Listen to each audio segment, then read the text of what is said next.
waxaa mar kale waqooyiga Soomaaliya ka xagaldaacaya waa xabad qabiil duurka oo lagu diriro iyo dagaal qabiil waa qaaxa ay xumadeeda Soomaalidu la nooshahay balse inta badan waxa uu ku kooban yahay jees waa dagaalkii Somaliland iyo SSC Khaatumo oo ku dhow inuu yeesho waji qabiil oo qaawan waa xidid haddii uu furto aan isir mooyee xad iyo xeer midna lahayn waa miino diilo iyo siyaasad lala kor taagan yahay oo qaraxeedu gubi kara inta u dhaxaysa ceeri gaabo ilaa Buuhoodle iyo wixii ka shisheeya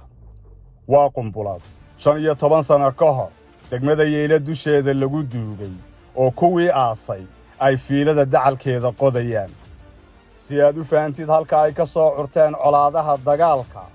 dul hoganaya jiidaha Sool Sanaag iyo Cayn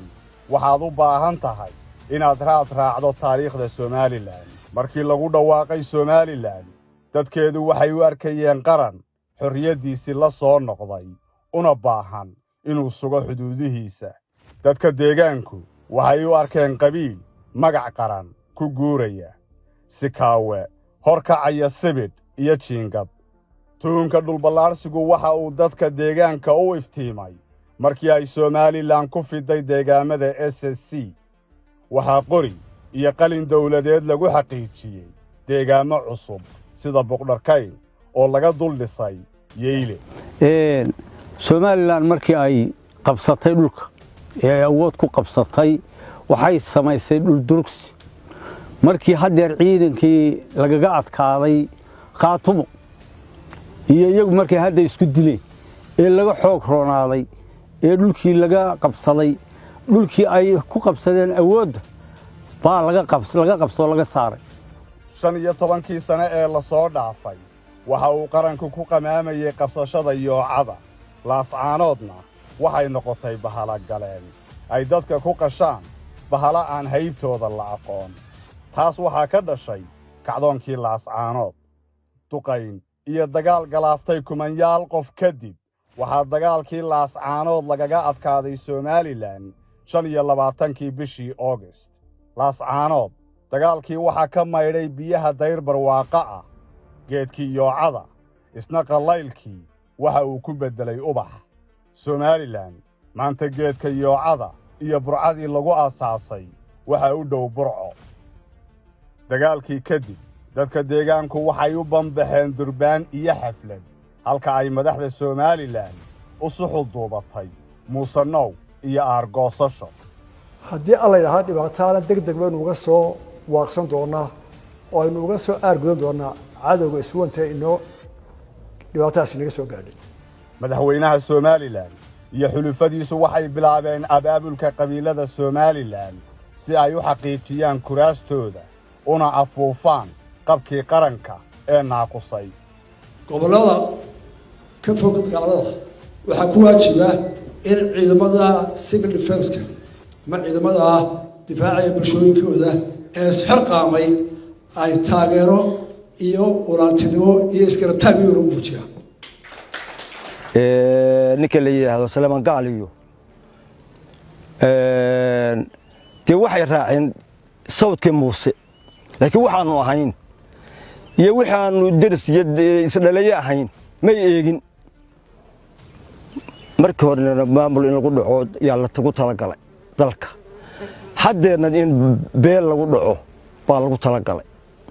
Muuse Biixi iyo xukuumaddiisu waxay bilaabeen hubaynta macawisley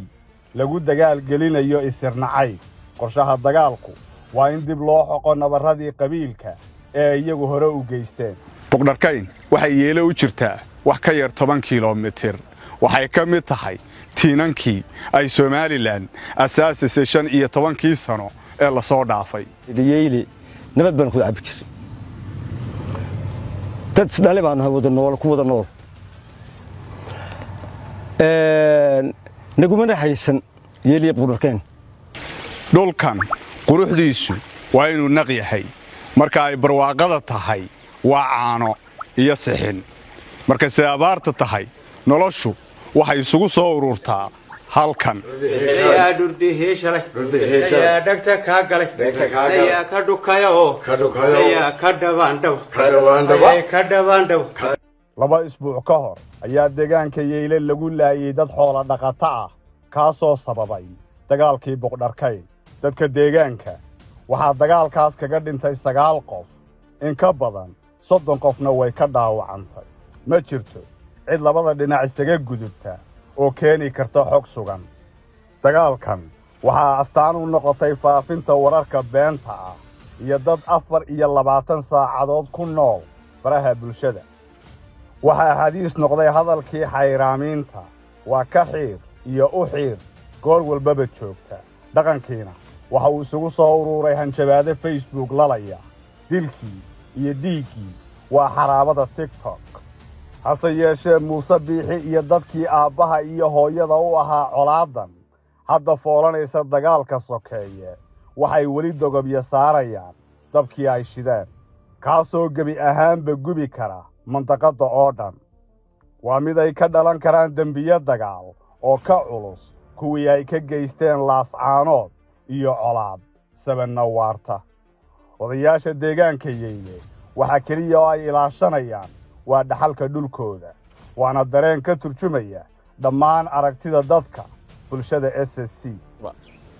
haddana waxaan ugu lahayn dadku yeelay nabad in lagu cabo